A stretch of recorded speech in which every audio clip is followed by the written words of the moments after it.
Welcome, Cornel from University of Western Cape. Over to you.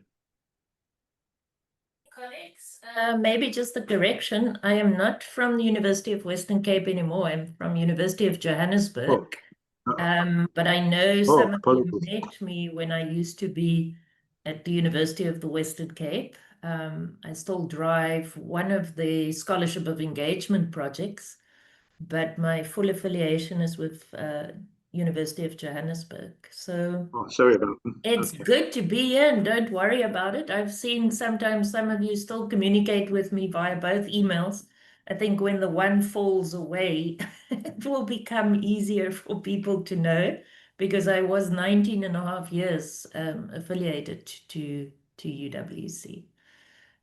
Colleagues, just quickly, I'm putting two, it looks like very long links in the chat, but it's just for ease of access to two documents that actually drives today's presentation. The one takes you to the link of IACD's webpage, where you can actually download their standards document in so many languages. So instead of, and you will see the front page of the English one, but I think one of the biggest things that has always inspired so many of us is how the standards documents, even when it was updated, has just gone from strength to strength. And I think the fact that it is available in so many languages just shows us how important it is and how much it actually drives the community development practice. And then I'm also sharing the norms and standards from the council, from CLD's documents.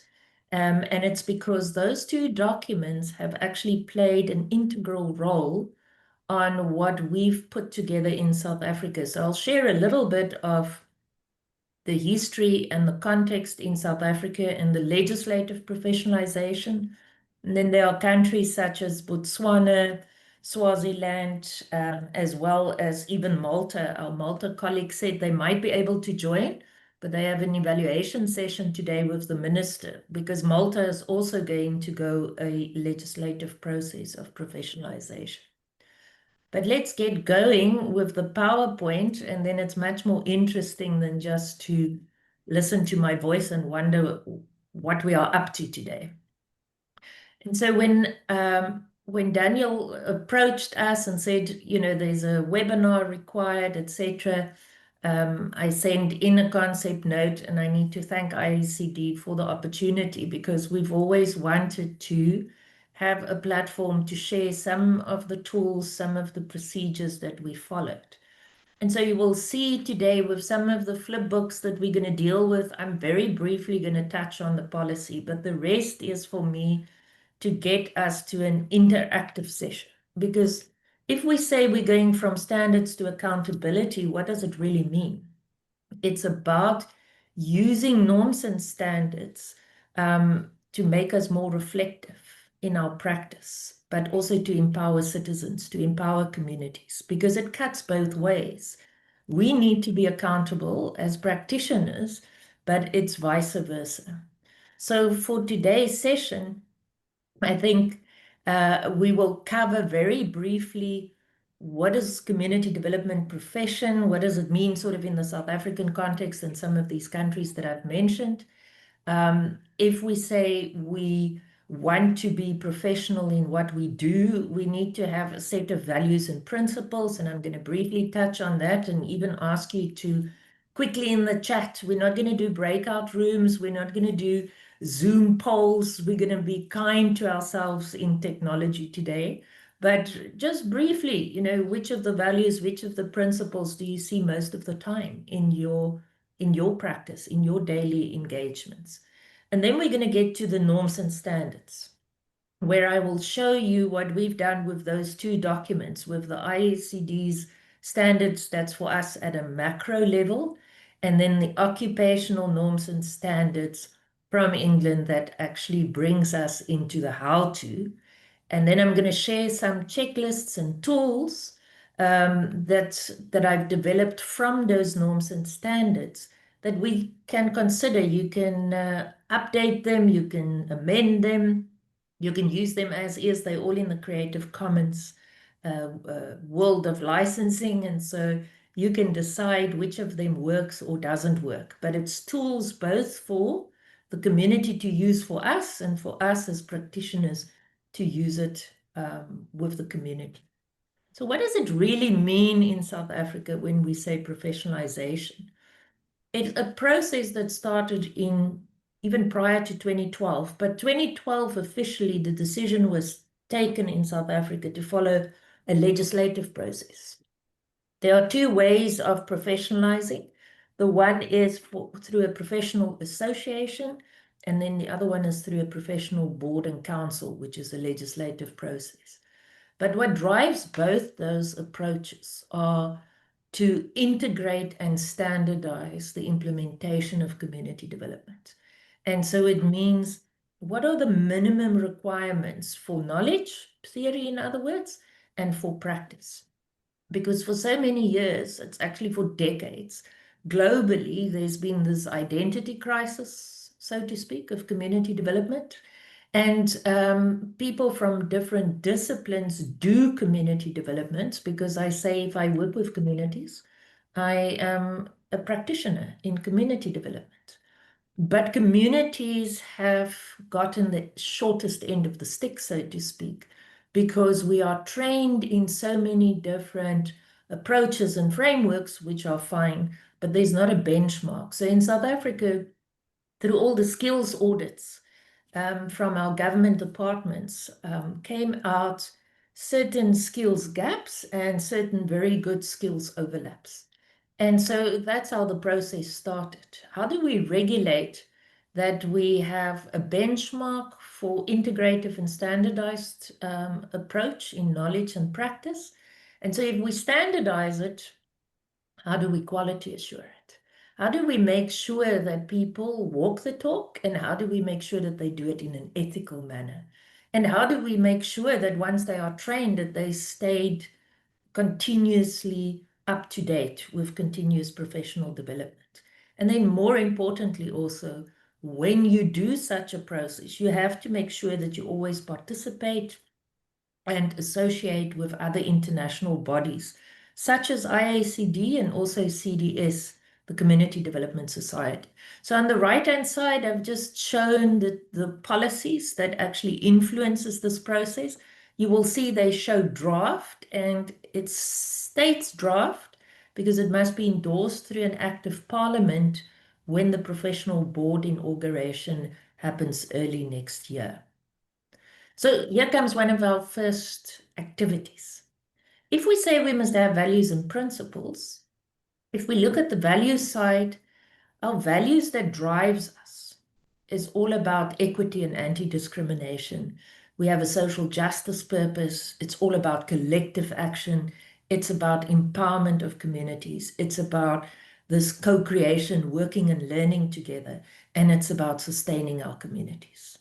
If that's what drives us, then there must be different principles that guides us.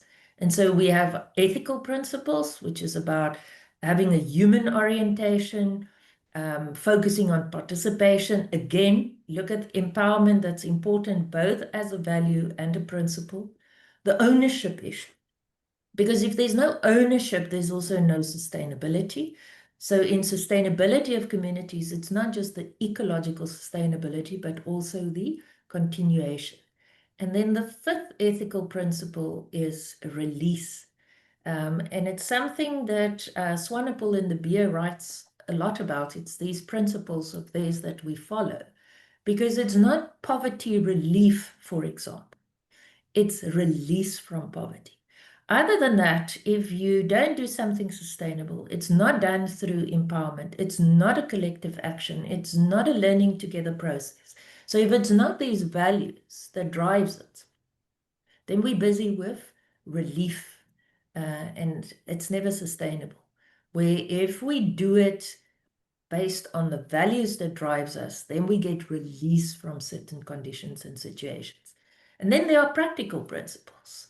Practical principles, again, learning. Look at the overlap with what drives us. Being adaptive, being simplistic, and having compassion. So first activity, you can just put it for us in the chat.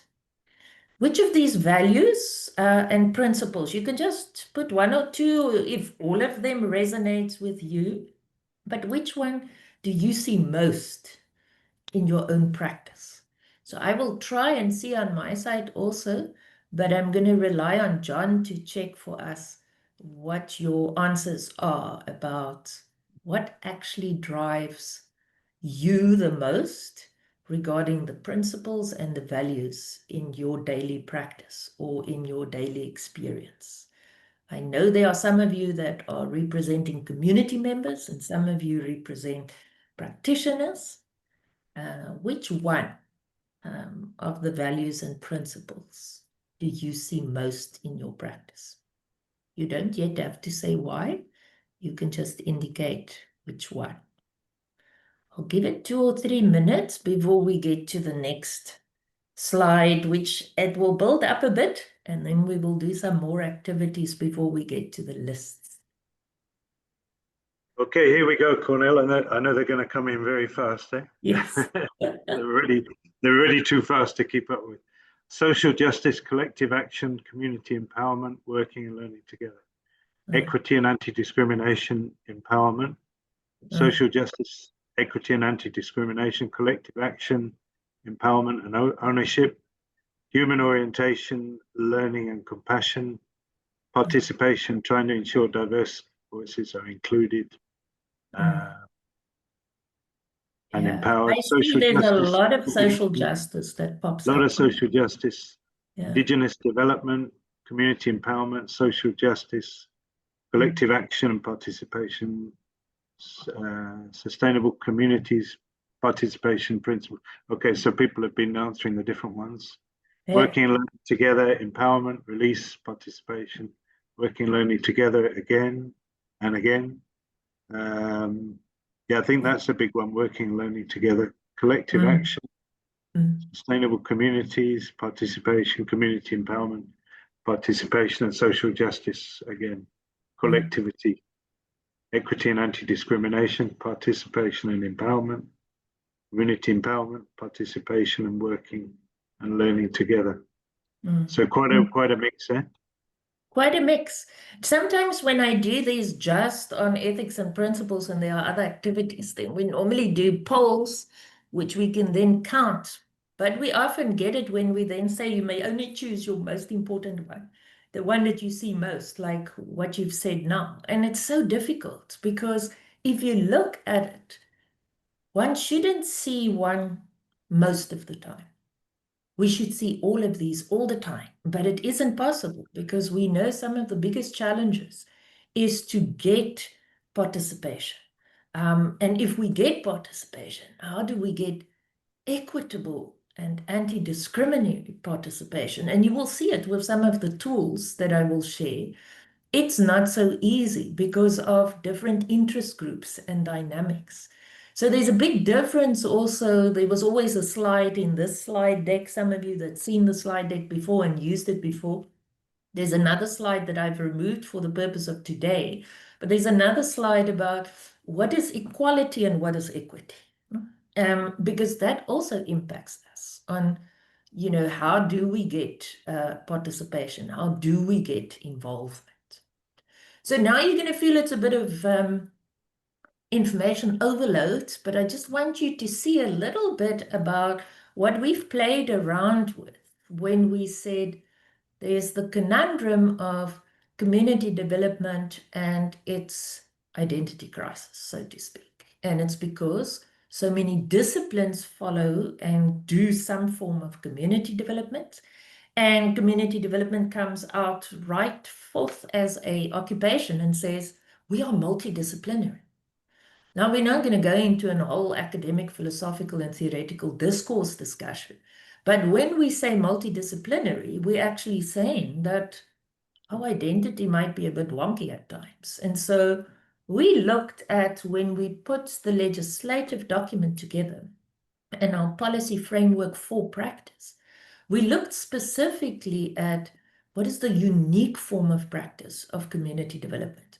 So there are other slides that I sometimes use, and in some of our documentation also in South Africa, where we say, what is community development and what is it not? And even these norms and standards, the 7 norms and the 25 standards that I will show next, is where we showed that of those 7 norms, the first 4, 3.5 to 4, overlaps across so many occupations that we've looked at what is it that they train, what is it that they practice. And then the last 3 to 2.5 are actually unique to community development as an occupation.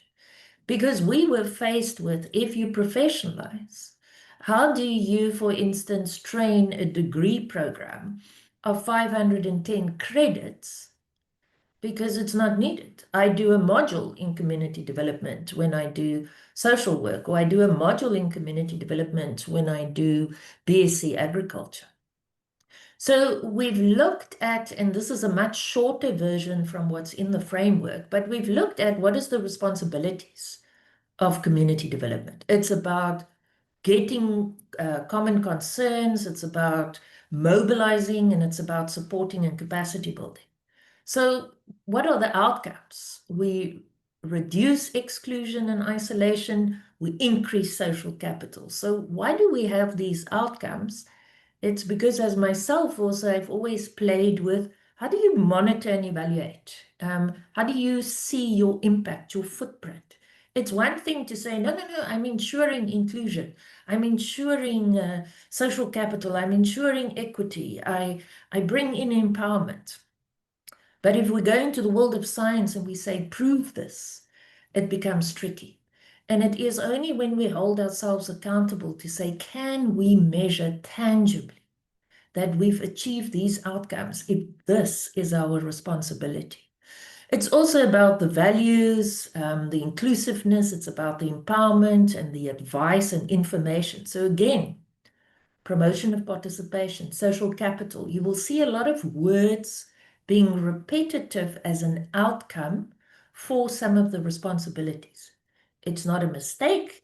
It means it's good and achievable outcomes. It can be smart indicators that we can set, because the more you achieve 2 or more things with different responsibilities, the better.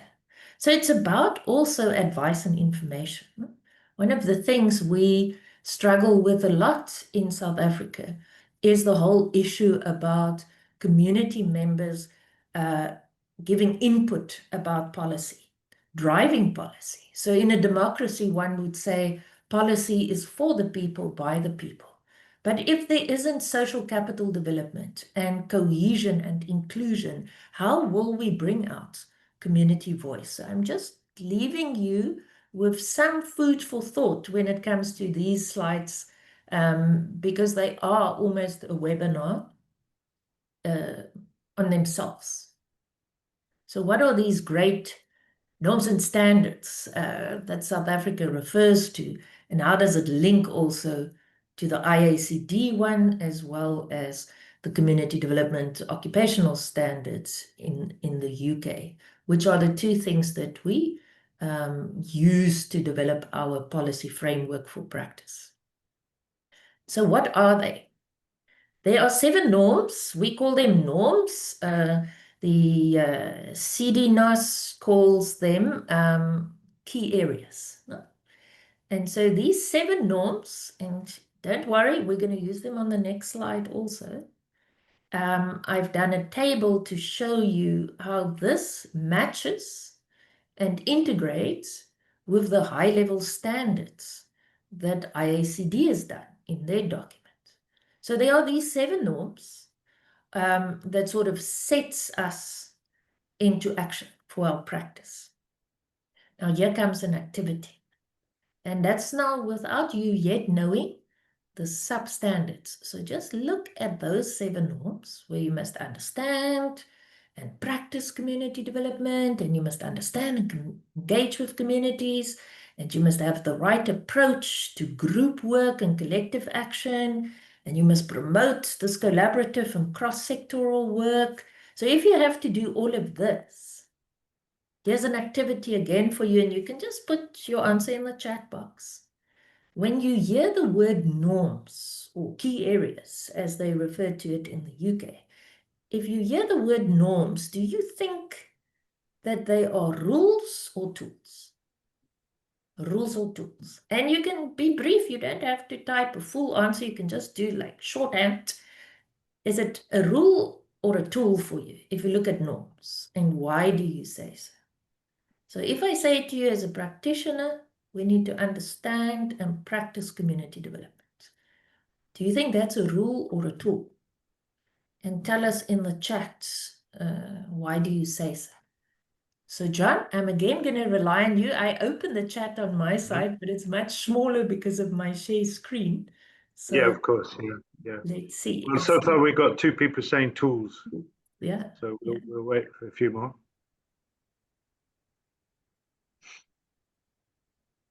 Tools again. Maybe give a short reason as well if you can. Good to hear the thinking behind it. Rules, as expected standards of practice, you should be able to do these. Tools again, rules as tools are new to the community. Rules because tools are optional. A rule that could encompass various tools. Interesting. Tools for engagement and action. Tools because they can be adapted to be relevant given the context and circumstances. Rules, without these, it won't be community development. Rules under which tools should be offered for application. And tools, a way of working that we take for granted if it's embedded into our practice. Tools, a lot of my work is with government, so unless it says guidelines or legislation, I'm going to assume it's something I can loosely listen to and push boundaries on. Interesting comment. Nice one. So, nice. Yeah. Right, colleagues. So the secret is out. It's actually a bit of both, but it depends at which level you look at it. So a norm is sort of a rule, but it's a rule without teeth if it's not applied as a tool. I hope that makes sense.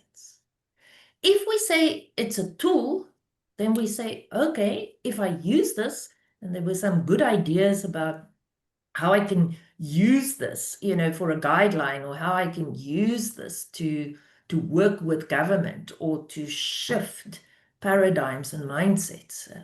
And so if we say they are tools, then it still comes back to, but what's the nitty-gritty? Because if we have them as 7 key areas where I work, and these are my norms that sort of sets me and say, focus on these areas, then it's still the what, but how do I do it? And it's been one of the challenges that we found when we started doing all the research prior to us professionalizing in South Africa, is that it's wonderful that there's a global agreement on this. But the how to is a little bit tricky, because here comes again the interpretation of how I will do it. Now, remember, in South Africa, it's about standardizing a minimum standard for what must then also go into the skills and the knowledge of those who work with communities. So they are a bit of both. But for us, it was important, if we have a policy framework for practice, that we can unpack these norms into some tangible standards.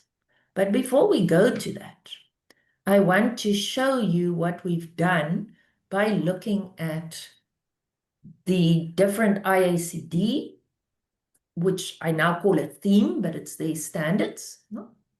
And then in South Africa, where we've aligned not only with IACD for a macro level, and its definition of community development, etc., in the book that I've put the links in the chat for, and I will share it again with just flashing the front pages so that you know what to download when you see it.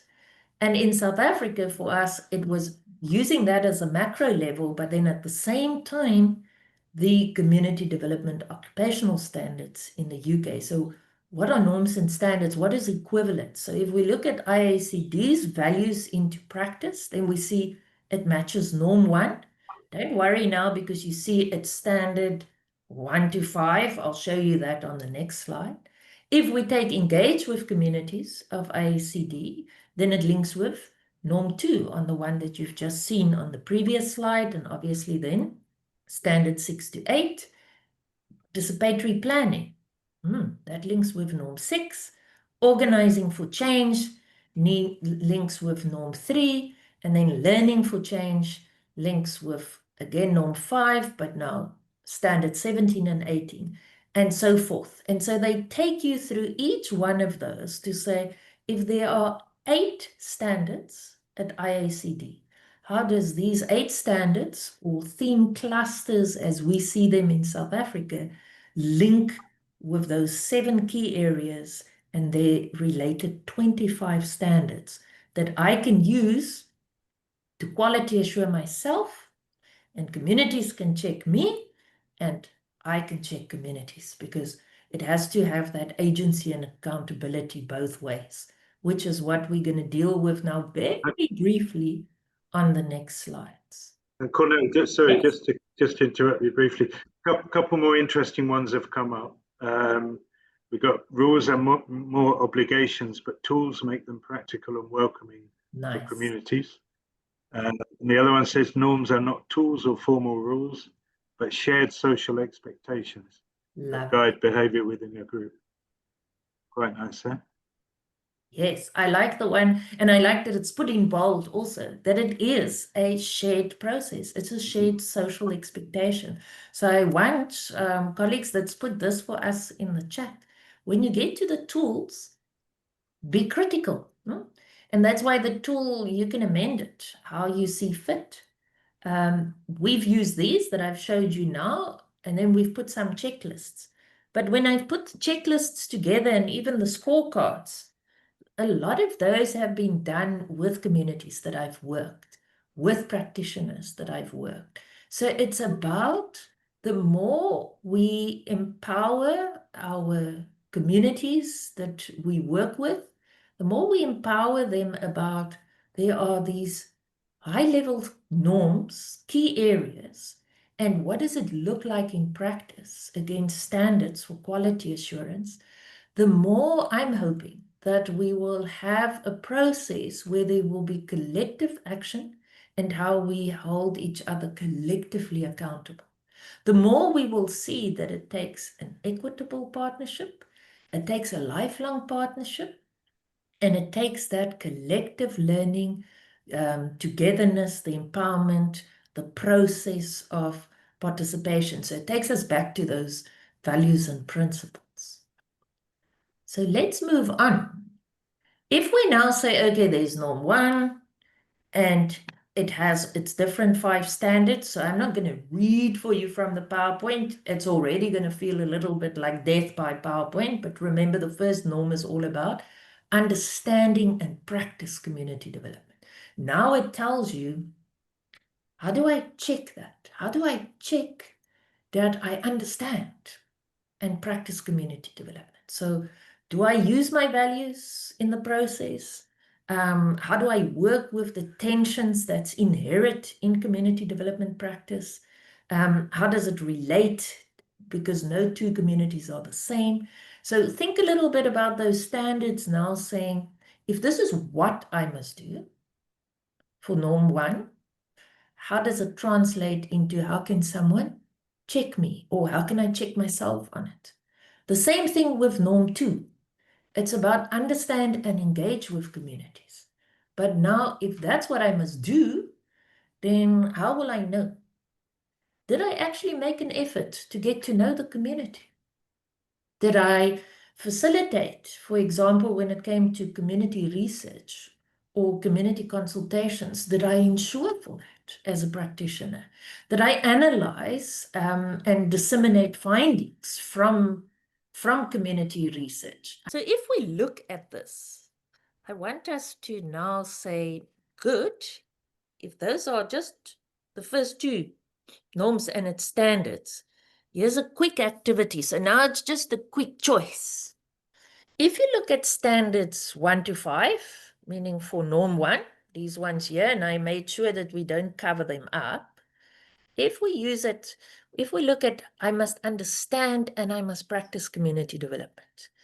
And the evidence of that is if I integrate and use the values, if I work correctly with the tensions in practice, if I relate properly to different communities because no two are the same, if I demonstrate competence, etc. So I just want you to look at 2.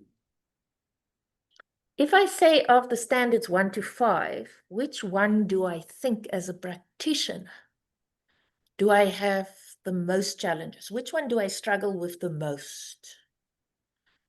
Which one do I struggle with the most? Just quickly on the left side for norm 1. Which one of those? Is it to integrate and use my values? Or is it handling the tension in practice? Or is it relating to all the diversity in communities and between communities? So if you can just put that for us in the chat, and you can, if you want to, in norm 2, we've looked at, there are 3 standards, but I've just given you a question about the last 2. Which one is the hardest for you in practice? Getting to know a community or facilitating consultations in a community? So which ones do you think? Getting to know the community or facilitating community consultations? And so I'll rely again a little bit on you, John, for guidance. I see there is some in the chat coming. Okay, so we've got S4, that's demonstrating competence and integrity. S1, integrating use of values and process. Working with tensions, getting to know a community, because its deepest values, stories, and dynamics are often lived implicitly rather than openly expressed. S5, maintain CD practice within our own organization. Easy to hyper-focus on the organizations, people you work with, and forgetting to tend your own garden. Tensions, again, often created by unrealistic donor expectations or top-down focus. Tensions again. S7, that's facilitating consultations. Handling the tension that often comes from diversity, facilitating community consultation. Donor fund requirements on S5. S6, ensuring all voices are heard, not just the loudest voices. Getting to know a community takes time. 2 and 3, the tensions and relating to different communities. Yeah. Quite an interesting mix there. Again, and I like the section about donor requirements. Becomes very difficult there because donors want to know a certain process. And sometimes we almost feel, I don't know if it's the same for you, but I've often had it with donor funding. They want immediate results. And yet, like some of you indicated, it takes time to build relationships in communities. And it's so amazing that for decades, you can work in a community or in a region and build up the most wonderful, trustworthy relationships. It takes one misstep and trust is gone within minutes.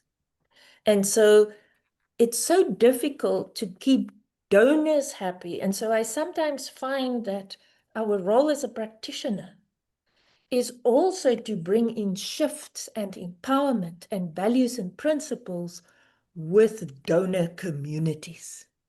They're also a community. And we need to, especially if we look at the multinationals, it is so important to explain what is community development? How does our practice really work? And that it takes time. And yet when funding comes, it has a beginning and an end. And it's normally within a very short period of time, normally in 12 months. And we can't force development. Because if we force development, i.e. certain deliverables, then how much is that participatory? How much is that indigenous? How much is that inclusive?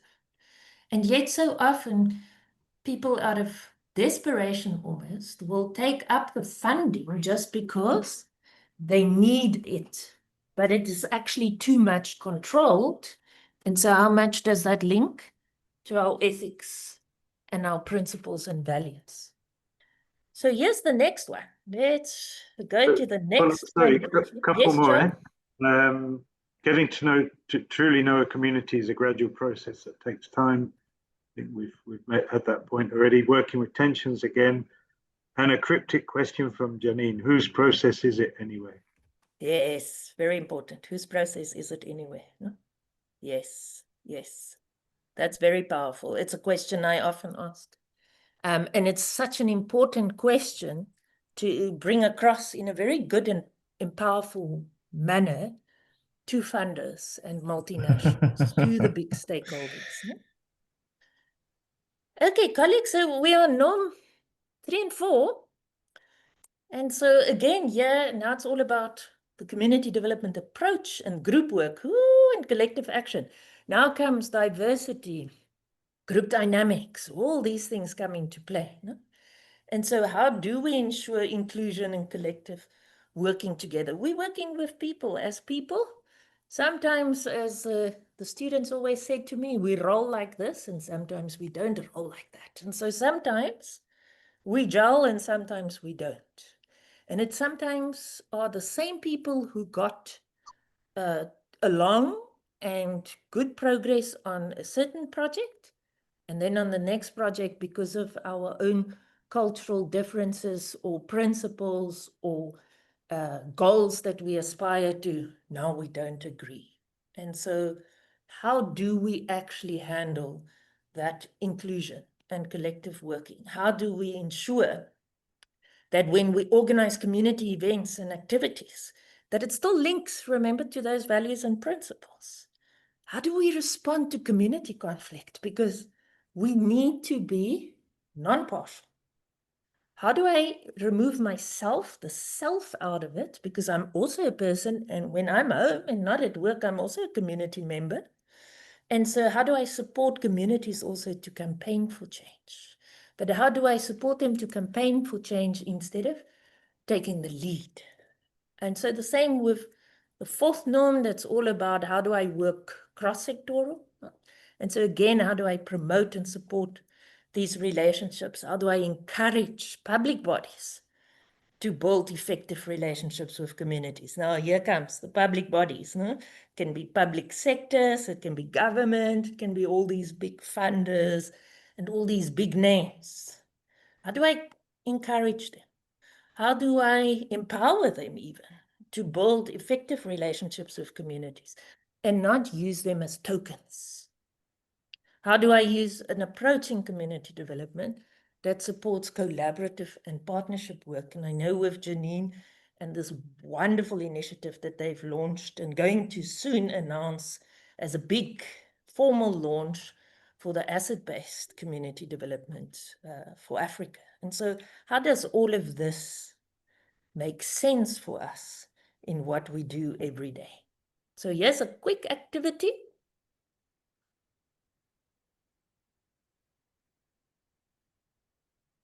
In your experience, again, which one is now the hardest? If we look at norm 3, which one is the hardest? Working inclusive with a group, organizing an event, responding to conflict, or supporting a campaign? And you can type Y, or you can just pick one for the sake of time. But let's, which one do you think is the hardest? Working inclusive with everyone, getting an event sorted, handling conflict, or supporting campaigns? And then for our other norm, number 4, when I work across all these sectors, different stakeholders, different disciplines, what is my biggest challenge? To promote relationships that people unite and work together, engaging these bodies, getting them to partake for real, not for tokenism, supporting the collaboration, or coordinating these networks, because sometimes there's a power dynamic, sometimes there's an overlap between stakeholders. So who now showcase and who doesn't, especially with public sector and when politicians gets involved versus the technocrats involved. So John, I'll rely on you again. I see there's a number of chats coming in. Yeah, I did drop off briefly, so I probably missed some of them. So maybe somebody else can help me as well. The ones I can see, I've got S13 due to staff changes, engaging public It bodies. looks like it's about responding to conflict. And S13, it has a lot to do also with promoting relationships. So those two, they sort of go hand in hand. Yeah, conflict is very difficult to achieve, to manage it properly. And at the same time, it depends on promoting good relationships. Now, if we have good relationships, then we have the right to differ from each other, but in a constructive and a conducive manner. So, colleagues, let's see. Yes, John? Yeah, so cultural diversity is another one. Supporting collaboration, often spoken in a tokenistic way, that needs to be meaningful. 13, that's relationships again. Sometimes it can come off as a bit disingenuous and salesy. Yes, very important. Colleagues, last 3 of our norms and standards. So now for norm 5, it's about supporting communities and bringing in these experiences. And so now, how do I know if I've done it? It's about that I promote and develop opportunities of learning, not learning, apologies for that typo, and then facilitate community learning so that there was social capital and that there was also political development, meaning is there social justice, is there inclusion, is there cohesion, is there democracy? But democracy also depends on citizenry, meaning am I an active citizen to also partake and take up my democratic rights? And I mean, we've seen what happened globally. It becomes more and more challenging for us to ensure for this. Then if we look at norm 6, we now say, if it's all about community development support to organizations, then we need to say to ourselves, okay, how do we help organizations? How do I advise organizations? And so this one has a lot to do with organizational development, not just the human resources and the staff well-being, but how does an organization function? How do we help organizations? We have so many community-based organizations, faith-based organizations, not-for-profit companies or not-for-profit organizations. We have big corporate companies. How do we work with them? How do I, as a practitioner, add value, provide capacity, and empower? So think about these. I didn't do an activity for you with too many thoughts for each norm, but let's just look at this one for number 17 and 18. Let's just look at norm 5 instead of into the whole organizational OD one. Which one is the most challenging for you? Promoting learning for practice or facilitating learning for the social or political development? Let's see what we have in the chat. I just want to acknowledge a couple of other comments that came in earlier. So from Octavia, she said gang violence and crime also plays a role in the communities I serve. And Jim has said changes in public bodies adds to challenges. Yes. So now on this question, so far everybody said S18, facilitating learning for social political. That's 1, 2, 3, 4, 5, 6, 7 or 8 people. I Everybody see seems to think everyone. that one. Oh, we've got one. We've got one now for the other one, but only one. I think I side with that. I was so hoping there's a lot of people that says 17 and not 18, because then I could have asked and say, how do you guys achieve number 18? Because it's one of my biggest challenges also, but it looks like we each experience the same challenge. But again, it's when we discuss these things in communities to say, colleagues, look, as a practitioner, this is what I struggle with. Do you struggle with it as a community? How do we address this? How do we take it on? Because it's something we have to achieve in order for communities to get the support and get the right experience. So I've learned many years ago when I worked in Malawi that people say to me, if something is a problem, there's nothing to be done to it. But if something is a challenge, it means you can take it on. And so how do we put ourselves to the task and say, how do we take up a challenge to actually ensure that we achieve number 80, that we get learning that is facilitated for the social and the political developments? And so I see people typing a lot of nice stuff for us for the, an example of a classic case with giving us that amplified feedback and how it complicates things at times. So colleagues, last one of picking your brain for norms and standards that some of you experience for the first time today, or you've known of it, but you've never played around with it this way.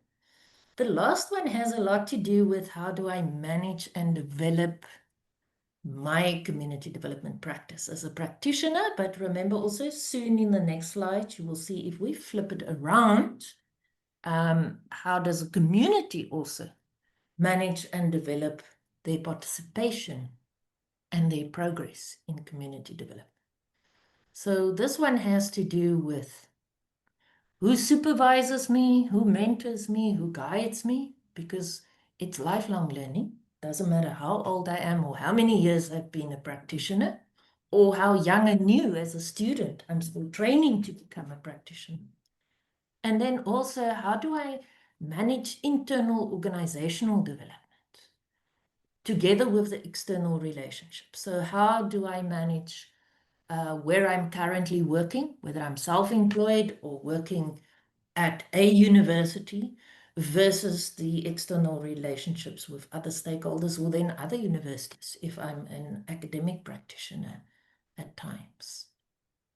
So think a bit about that, and then let's see what is our next and final process for today. So if we look at, and I know they flash very quickly now, but I'm going to share them with you. If we look at taking these standards now to tools, how do I use this as quick ways to get practice checked out? How do I bring in the accountability from both sides? How do I bring this in and say, okay, if I look at myself as a practitioner and I must have reflective practice, I've done a list for a community development practitioner. Here on the right-hand side, there's a list for the CDP.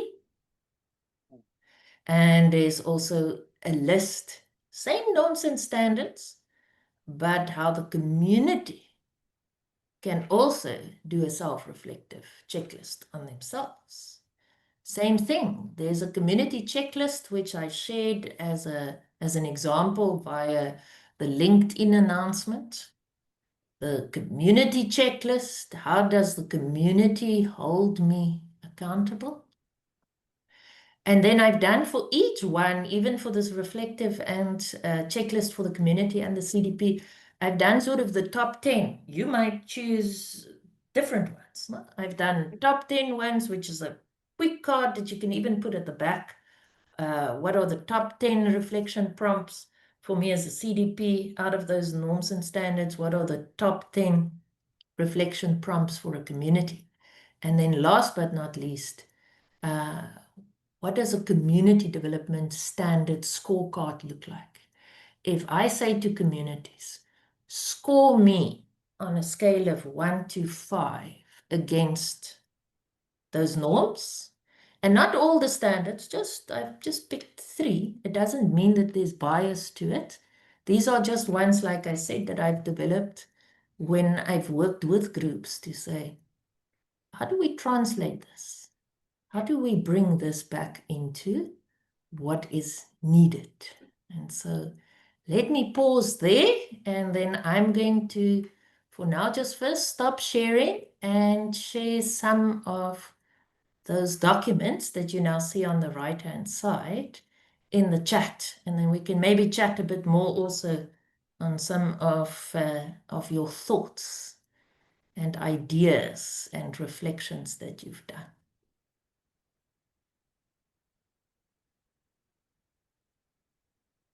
Thank you very much, Cornel. I think this is enormous.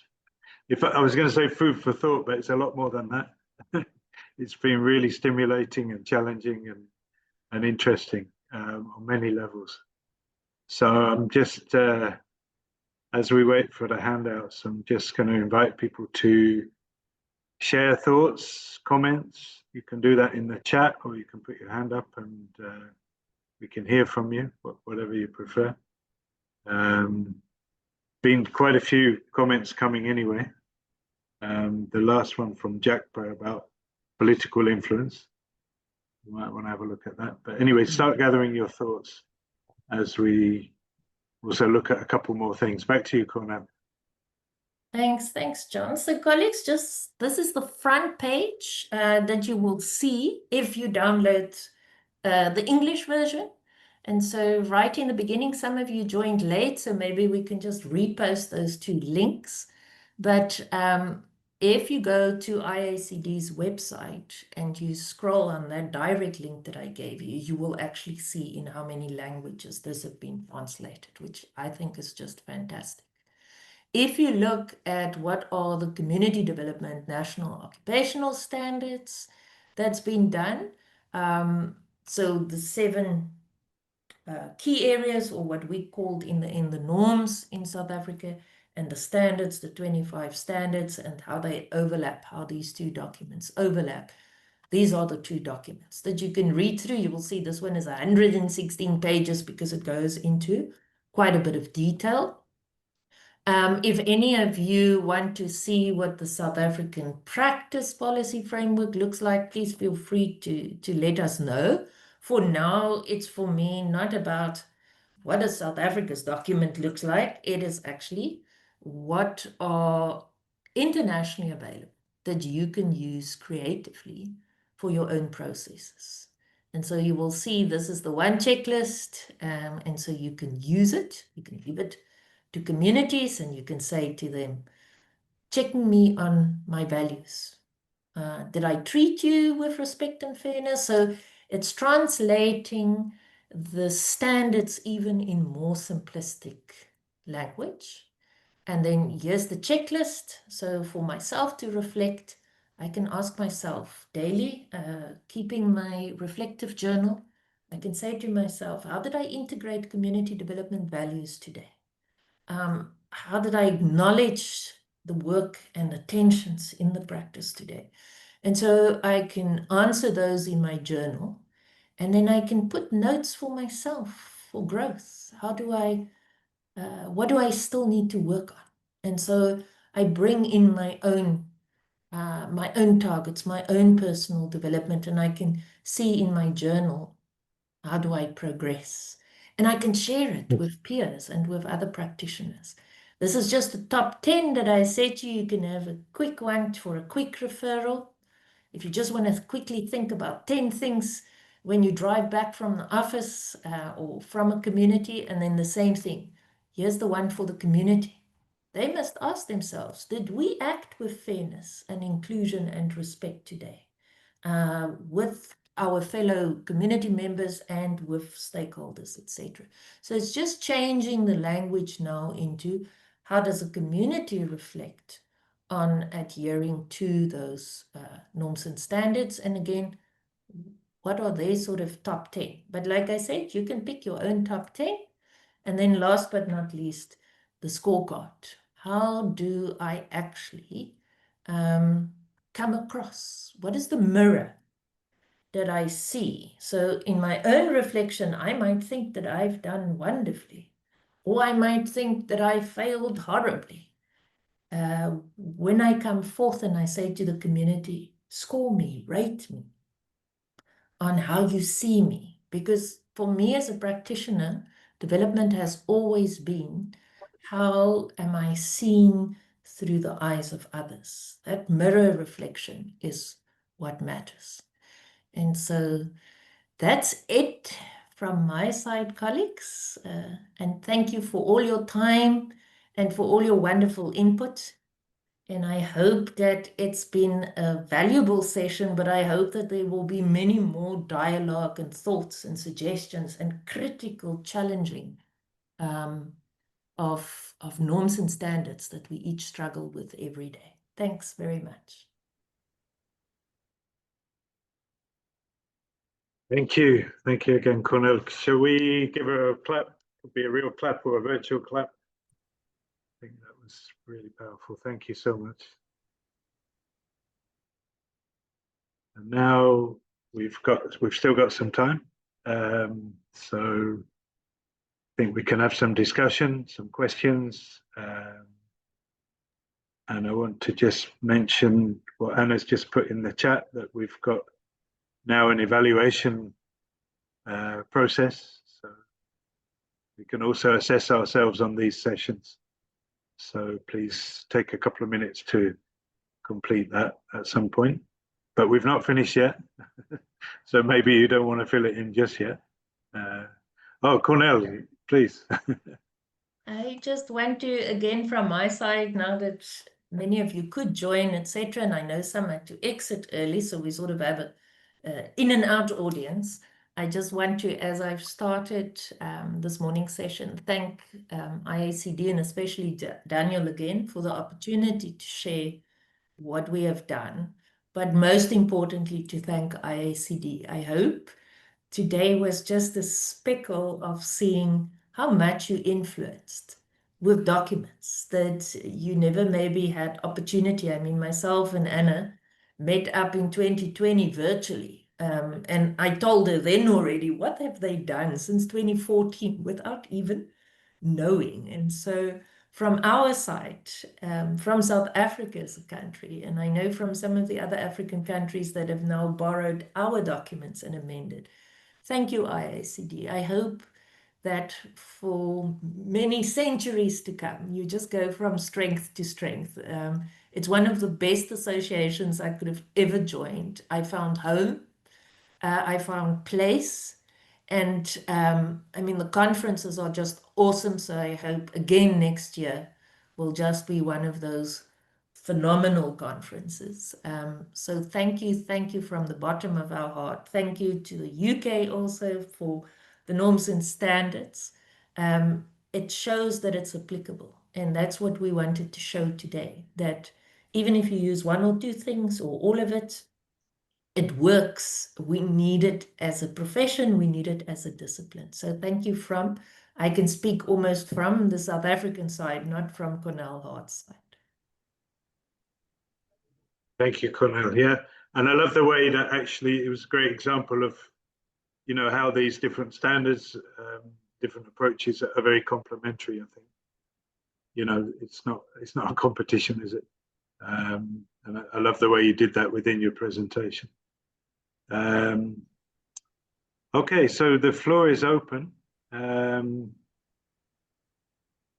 Let's see who would like to ask a question or make a comment. John, if you allow me, I will just make a quick comment. Please, And, Daniel. Yeah. First, a lot of appreciation and gratitude to Cornel for a job well done, and within such a short notice of time. We really appreciate your stepping in and also the work that you have done. This is actually much more than a webinar. We can count it as a professional development session, and we are grateful for leading us the path.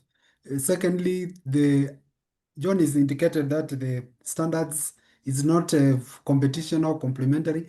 The global standard, the ICD standards are aspirations of where we all want to be, and of course aware about the differences in terms of community development practice in different contexts. We appreciate the South African route of trying now to domesticate and use what works, and of course have this kind of reference to the international standards of community development practice. And this is what, again, we are encouraging all of us. If we can find ways of domesticating the international standards for community development practice, that will be the way to go, so that then they don't become prescriptive. Rather, they're just propositions of what a good community development practice ought to be. And then, of course, lastly is to call upon all of us. This is our forum. Let's step up. If you have a topic of interest, just step up, and then I will schedule you, and then you can lead the session on the topic of your passion. And thank you very much. Maybe just from my side, because it will have to be either in a Dropbox or a SharePoint if I share it in this recording. But I know that, Jessica, you've got all the tools and the checklists for if anybody wants to use it. So I think it's much easier if it's shared that way than trying now and then. Some colleagues maybe don't have access to SharePoint, or they don't have access to Dropbox. So please don't feel that you say, oh, but Cornel said she will share and we can use it and amend it or add it, but she didn't share. It will come via the right channels from IACD. But I still recommend that you become a member. You don't have to become a member from IACD to get the tools, but you will see the benefits of that small fee that you have to pay as a member, and how much wealth of connection and network and tools. But it will be shared. So please feel free to just look out for when the recording and everything is shared, that you also have access to the tools. And I've said in the beginning when we started, it's in Creative Commons, which means you can use it and change it just as you see fit. It's not, these are ones that was collectively developed with communities. You can see it as a guideline and then say, let me do some with the communities or the students with whom I work. Thanks. Thank you. Thank you. So people have started doing it, which is great. So Anna's requested we put on our cameras and have a photo if you're willing to be on the photo. While we're doing that, maybe let me just read the comment from Marquis, which is quite an interesting one, about self-reflection as a practitioner means not only examining what we do, our methods and actions, but also who we are in the process, recognizing that our being shapes the depth, integrity, and impact of our practice. Your thoughts? So maybe, Cornel, you'd like to respond to that, but let's do the photo first. Thank you. All right, so let's go back to Cornel. Maybe you've got some thoughts about that comment from Marquis.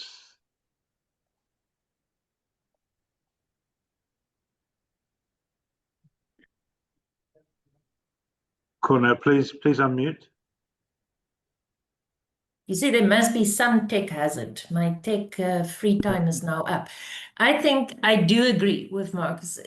It's as a practitioner, to be self-reflective it's really not just for us to only examine what we do and to look at our methods and actions, but it is also who we are in the process. So we have to recognize our own being, how I do it, and I've seen it with keeping such a list myself.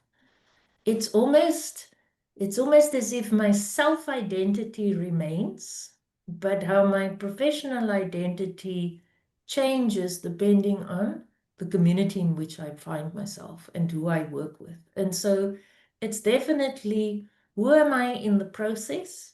For me, the guiding lights, there are other tools. I haven't even used the one on the ethics. I think most of, and my one colleague at UJ, Prof. Kafilwe, she's also, I mean, she's a scholar a lot about ethics and the ethics of community development practice. And how does this shape me? How do I recognize my change? And where is the line between being adaptive, like one of the ethical principles, versus and being accommodating and all of this, versus that line where I cross integrity? When am I a funder pleaser? We spoke about it in the chat also about funders. No, it's not an easy community to work with. When do I stand for what's right when it comes to a funder, and when do I sort of don't stand for what's right necessarily because for the sake of the project's money? When I report on projects, when I mobilize communities for processes, for citizenry, when do I do it skillfully as a facilitator because I know how to get people's buy-in? Or when do I do it as a facilitator really on ethical manners that people will buy in when they do and when they feel that they are ready? I think one of the best tools I was introduced to decades ago is the community readiness model. And I often refer to that for practitioners and even communities to say, use the community readiness model. It's the hardest choice sometimes to make, to say, not yet ready. Not, I will never work in this community again, or this community doesn't want to partake. There are all these north and south opinions.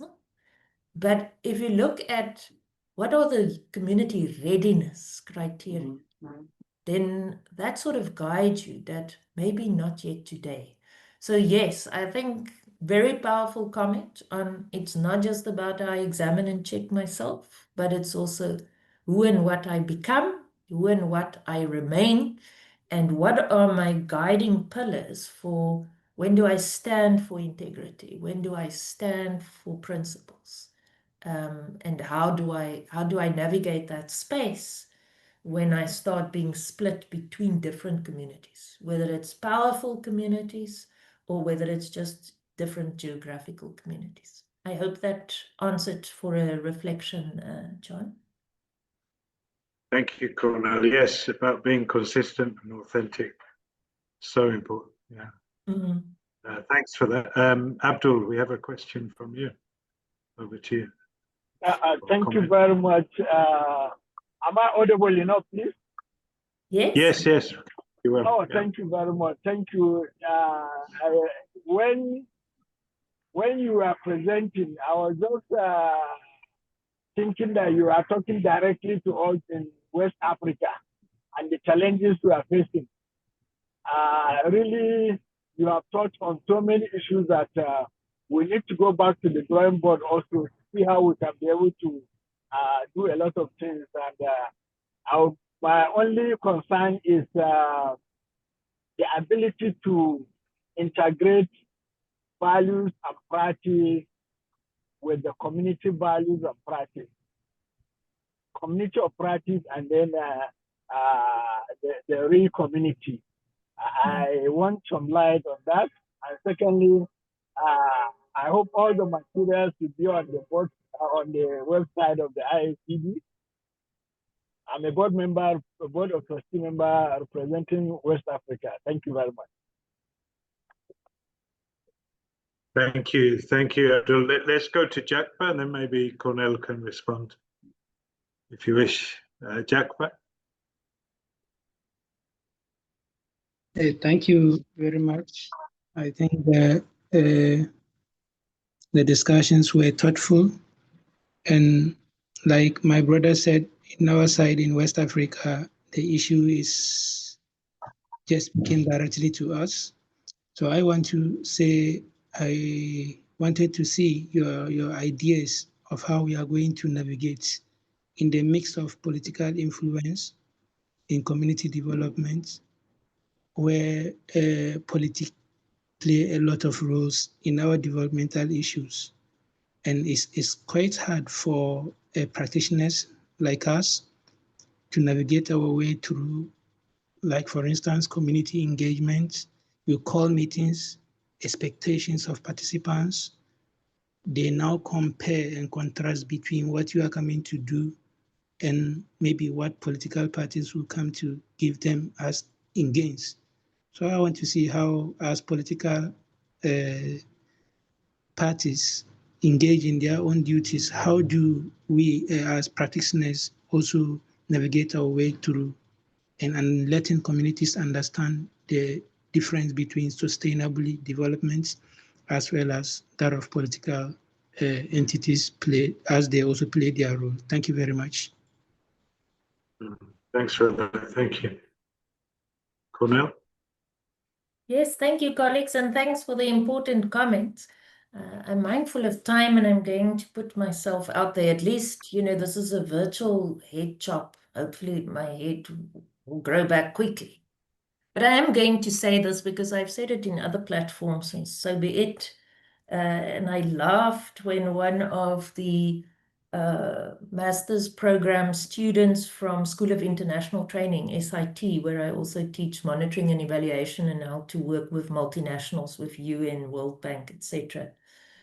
He couldn't attend today because of the hours and said he wants to listen to the recording. And then said to me, I learn every day more and more when I work in Alaska and other countries.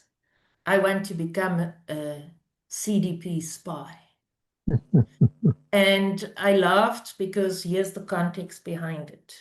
I've shared, prior to joining the University of the Western Cape in 2006, I worked for 18 years in many SADC countries in Africa.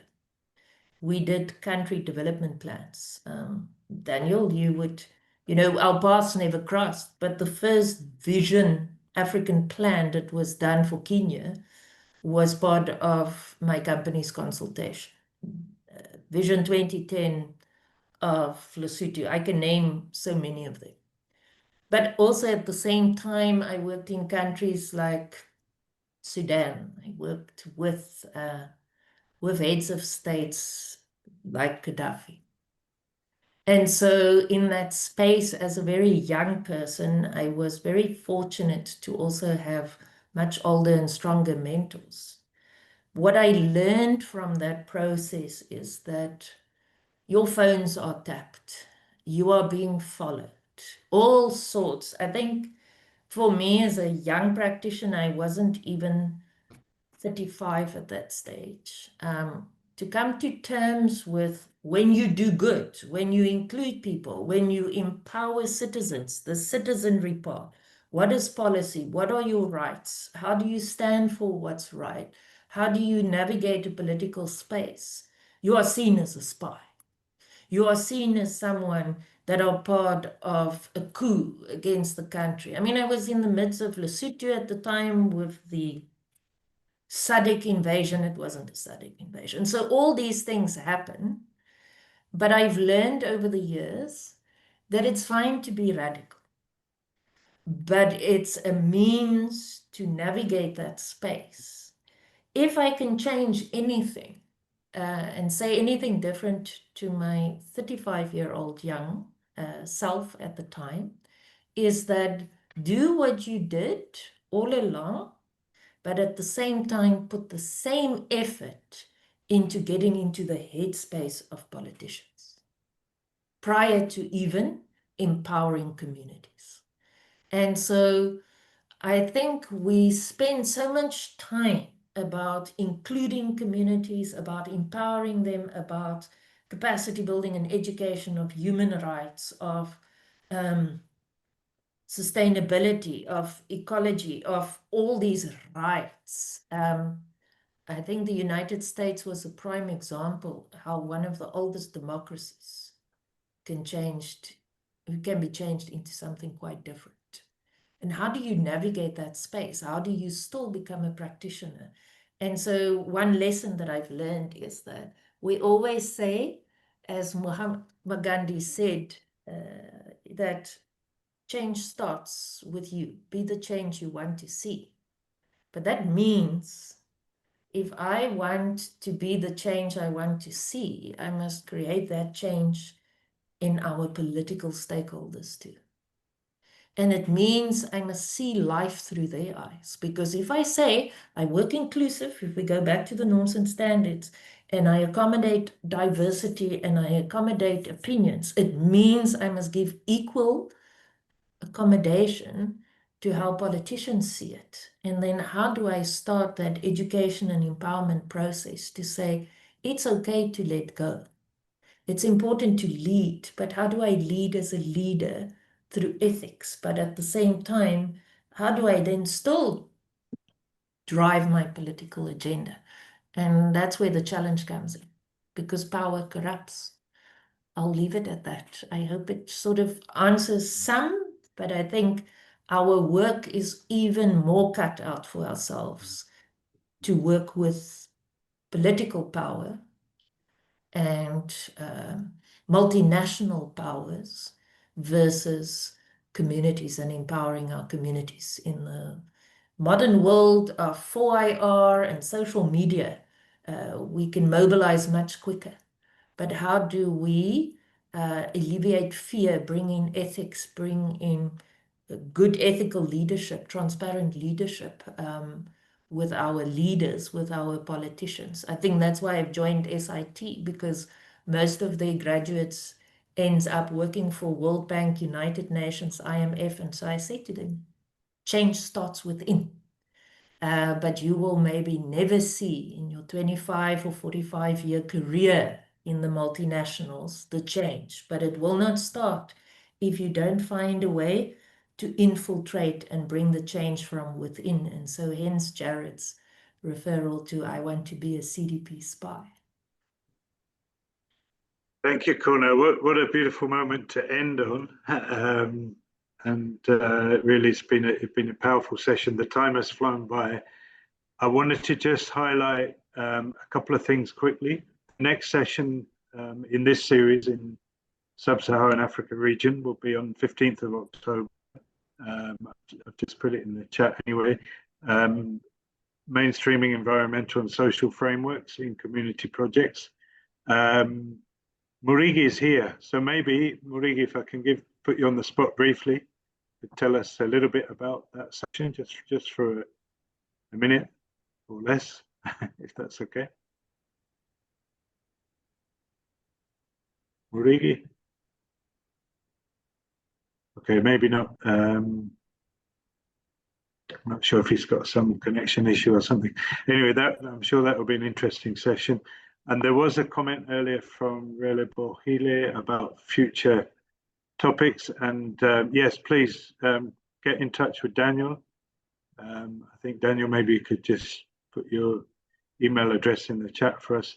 If you've got any idea, something you'd like to present or an idea for a topic, I think we're always looking for new ones. So that's always welcome. As ever, I know Jessica will be putting a nice thing on YouTube from this session in due course and sharing the information we've got. You've heard a lot about some of the IACD activities, including the conference next year for those who can make it in Glasgow, UK. And there's lots of stuff on the website. You know, I don't like to be one of these people saying, look at the website, but there's a lot of stuff there, and there's a lot of documentation going on. There's all kinds of videos on the YouTube channel from previous sessions. And there's lots of members to interact with. We've got an active group across the African region. I know there's some national sections as well. So it's been a great session. I think I'd like to invite Daniel to say the last word, if you don't mind. Thank you, John, for leading us through. And I think we need to appreciate all of ourselves for being part of this wonderful journey, going back to the basics. If we don't have the standards, the norms, and the tools that have already been indicated, then we can't have a responsible community development practice. And as John has indicated, you are welcome to be part of this journey so that then we can sharpen each other and we be the change that we want to see.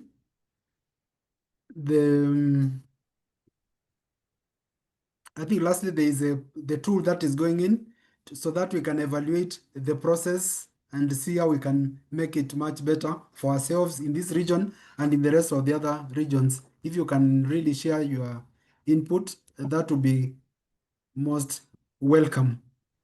I think lastly, I want to call upon Janine to invite us to the South African conference that is coming up. I think we still have a minute. Thank you. Thanks, Daniel. In fact, it should be Cornel doing the invitation because she's the key person behind the whole thing. But yes, November the 12th and 13th in South Africa, we've got our South African Community Development Conference, which is like a lead up to the big one in Glasgow. So we would love for whoever's available to come together and let us share exciting ideas and stories about what we are doing in the community development sector. So yes, I don't know if Cornel has to hand a quick link for the flyer, but otherwise I can put it on the IACD group as well. Yes. We would love to have some presence there. Thank you. Okay, thank you so much, Thanks, Janine. colleagues, for the link. I will just see now because I know it runs through Free State University, but let me quickly get the link of the website. There's a lot of information via our LinkedIn posts. And yes, it's the first of its kind because we're bringing together student, community organization, academic and practitioner voice. It's a small conference, but it's because we wanted to showcase how community members, community organizations and students are the future. They are community development, and how they can present at conferences and that they can share. There are information to share, and hopefully they will participate in IACD's conference. I've said how many years ago I found home. And so it's really beneficial, but I will quickly put for you the link of the conference. Other than that, you will be able to get it also via the LinkedIn posts. And like Janine said, she will also share it via the group. Okay, thank you, Cornel. And the call for abstracts for the World Community Development Conference is coming up very shortly. So let's get prepared so that we can be also part of that great celebration. And then the IACD annual general meeting is coming up on 25th of September. Let's also purpose to be part of that process. Otherwise, thank you so much for being part of this edition of the webinar series. And join us in October 15th for the next edition. Thank you very much, and enjoy the remainder of your day, your evening, your morning, whatever the time you are in. Thanks, Daniel. Thanks, Cornel and Bye. Janine. Thank you. Bye. Bye-bye. Thank you Thanks, very everyone. much. And John Good as well. morning. Bye.